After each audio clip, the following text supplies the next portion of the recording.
미친 개에겐 몽둥이가 약입니다. 새로운 미래 이낙연 전 대표는 온갖 가짜뉴스에 시달려왔습니다.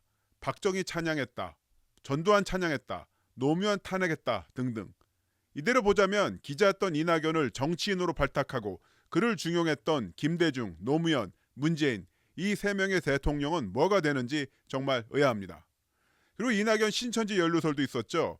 이걸 퍼뜨렸던 인물 중에 사사건건이라는 채널을 운영하는 정 씨가 있습니다.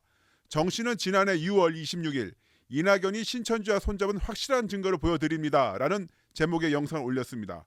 해당 영상은 이 대표가 1년간 미국 유학을 마치고 귀국해 지지자들에게 자신의 귀국을 1년 17일만이라고 말한 것을 두고 문제 삼았습니다. 이는 노아가 방주에 타고 있던 기간과 일치하며 신천지와 노아가 교리상 밀접하다는 주장입니다. 정말 황당하죠. 이게 말이 됩니까? 금융치로 들어갔습니다. 이낙연 전 대표는 지난해 7월 5천만 원의 손해배상을 청구하는 소송을 냈습니다. 이 소송에 대해 법원이 조정에 들어갔습니다. 서울중앙지법은 이낙연 전 대표가 유튜버 정모 씨를 상대로 낸 손해배상 소송에서 피고가 원고에게 500만 원을 지급하고 사과 방송을 하라는 조정을 내렸습니다. 이낙연 전 대표에게는 정 씨에 대한 형사고소와 손해배상 소송을 모두 취하하도록 했습니다. 아니 판사님, 500만 원이요? 그리고 모든 소송 취소요? 이런 허위사실 무책임하게 퍼뜨렸는데 500만 원이 말이 됩니까? 정말 말이 안 되죠. 이낙연 전 대표 측 그리고 정 씨 모두 거부해서 정식 재판으로 간다고 합니다.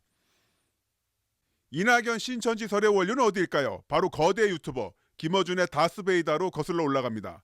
3차 슈퍼이커에서 이낙연이 이재명에게 압승을 거두자 당황한 김어준은 신천지 연루설을 꺼냅니다. 당시 영상 보시죠. 이 자리에서 우리 셋이 민주당 마지막 슈퍼위커 때 갑자기 10만 명의 성분 분석이 안 되는 사람들이 등장했다.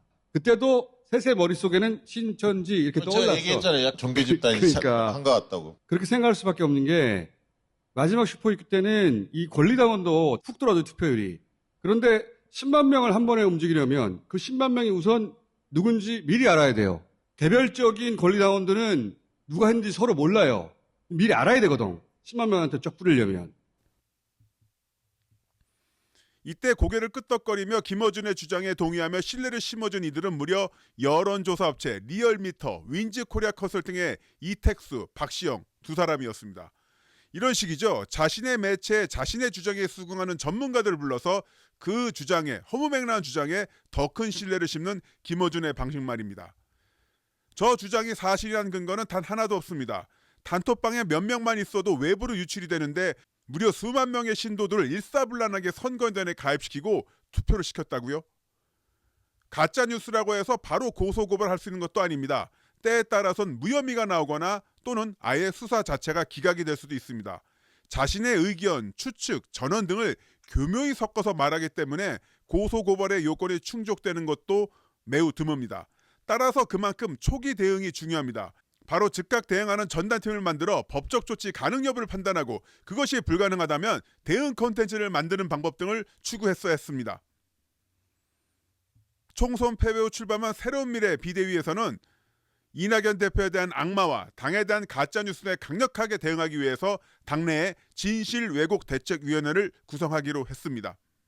늦었지만 이제라도 제대로 대응해야 됩니다. 미친 개에겐 몽둥이가 약입니다.